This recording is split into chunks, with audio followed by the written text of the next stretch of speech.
Baik, assalamualaikum warahmatullahi wabarakatuh. Perkenalkan, kami dari kelompok 10. Di sini kami ingin mempresentasikan tentang laporan arus kas. Tapi sebelum kami memulai dalam presentasinya, kami akan memperkenalkan anggota dari kelompok kami. Mulai yang pertama ada saya Faras Firgan 2025-01-01178. Selanjutnya saya Adi Mahendra dengan nomor NIM 2025 0101 104. Saya Lutfi Yusar dengan NIM 2025 0101 327. Saya Raditya Ilham Reswara 202501011184. Selanjutnya di sini ada pengertian laporan arus kas, yang dimana laporan arus kas adalah laporan keuangan yang menyajikan informasi tentang penerimaan dan pengeluaran kas sebuah perusahaan selama periode akuntansi tertentu. Berbeda dengan laporan laba rugi yang menggunakan asas akrual atau akrual basis.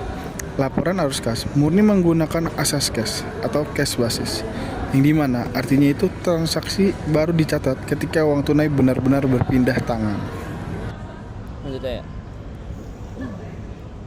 Selanjutnya ada latar belakang laporan arus kas.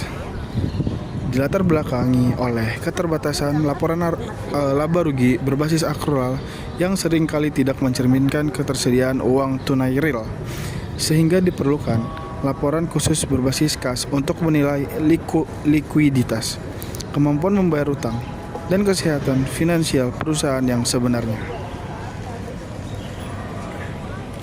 Selanjutnya di sini ada sejarah laporan arus kas. Sejarah laporan arus kas bermula dari tuntutan para pengguna laporan keuangan yang merasa laporan laba rugi berbasis akrual tidak mampu mencerminkan kondisi likuiditas real perusahaan.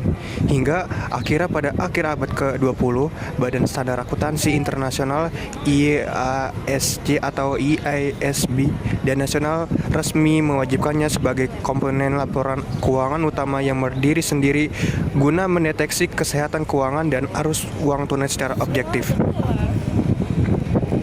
Selanjutnya, macam-macam laporan arus kas. Laporan arus kas terdiri dari 3 jenis aktivitas utama, yaitu laporan arus kas aktivitas operasi berkaitan dengan kegiatan utama perusahaan, contoh penerimaan dari penjualan, pembayaran gaji, pembayaran listrik, dan biaya operasional lainnya. Yang kedua, laporan arus kas aktivitas investasi berkaitan dengan pembelian atau penjualan aset jangka panjang, contoh pembelian mesin, pembelian gedung, penjualan kendaraan, dan penjualan peralatan. Yang ketiga, laporan arus kas aktivitas pendanaan berkaitan dengan sumber pendanaan perusahaan, contoh penerimaan pinjaman bank, penambahan modal pemilik, pembayaran utang, dan pembayaran dividen. Selanjutnya ada tujuan dan manfaat laporan arus kas.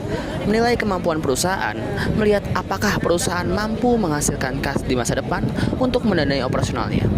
Selanjutnya ada menilai likuiditas, mengetahui kemampuan perusahaan dalam membayar kewajiban atau utang yang jatuh tempo dan membayar dividen. Selanjutnya rekonsiliasi, laba bersih, menjelaskan alasan mengapa perusahaan yang labanya besar di laporan laba rugi bisa jadi justru kekurangan uang tunai di lapangan atau sebaliknya. Berikut adalah contoh laporan arus kas dari CV Sejahtera, laporan arus kas periode tahun Januari 2025. Yang pertama ada keterangan jumlah kas masuk dari penjualan tunai yaitu 10 juta, total kas masuk 10 juta, kas keluar pembelian barang 4 juta, gaji karyawan 2 juta, biaya listrik dan air 500.000, total kas keluar 6.500.000, kenaikan kas 3.500.000, saldo kas awal 2 juta, dan saldo kas akhir 5.500.000. Lalu selanjutnya ada kesimpulan. Laporan arus kas merupakan laporan keuangan yang menyajikan informasi mengenai arus masuk dan arus keluar kas.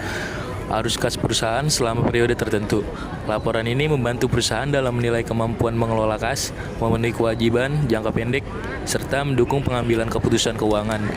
Dengan mengetahui arus kas dari aktivitas operasi, investasi, dan pendanaan, perusahaan dapat menjaga kondisi keuangan tetap sehat dan stabil. Sekian dari kelompok kami, terima kasih.